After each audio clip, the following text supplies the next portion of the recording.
Hello everyone, welcome to my video. আজকে আমরা nuclear fission reaction নিয়ে আলোচনা করব। নিউক্লিয়ার ফিশন বাংলা এটাকে বলে থাকি নিউক্লিয় বিভাজন বিক্রিয়া।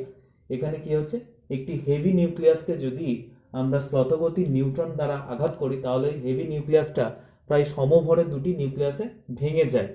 যেমন ইউরেনিয়াম নিউক্লিয়াসটিকে যদি আমরা স্লতগতি নিউট্রন কণা দ্বারা আঘাত করি তাহলে দেখব যে এই স্লতগতি নিউট্রন কণাটা ইউরেনিয়াম নিউক্লিয়াসে অ্যাবজর্ব হয়ে যাবে এবং ইউরেনিয়াম 236-92 এই নিউক্লিয়াসটা তৈরি করছে। এটা হচ্ছে একটা কম্পাউন্ড নিউক্লিয়াস এবং খুবই আনস্টেবল।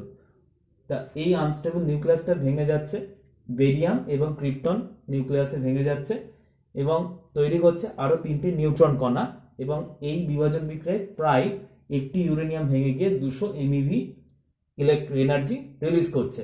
এই তিনটে নিউট্রন তার পরবর্তী আরো তিনটে ইউরেনিয়াম পরমাণুকে বিভাজিত করতে থাকবে এবং এই প্রক্রিয়াটা চলতে থাকবে। তার ফলে একটা চেইন রিঅ্যাকশন তৈরি হয় এবং এই প্রক্রিয়াটা বা এই বিভাজন বিক্রিয়াটা কতক্ষণ পর্যন্ত চলবে, যতক্ষণ না পর্যন্ত নমুনার মধ্যে উপস্থিত সমস্ত ইউরেনিয়াম পরমাণু না বিভাজিত হচ্ছে।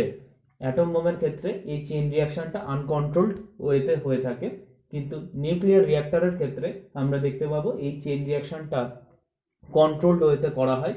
সেখানে কিভাবে এটা করা হচ্ছে, এই যে নিউট্রন কণা, এই নিউট্রন কণাগুলোকে ক্যাডমিয়াম রড দ্বারা অ্যাবজর্ব করানো হয়। ক্যাডমিয়াম হচ্ছে নিউট্রন অ্যাবজর্বার।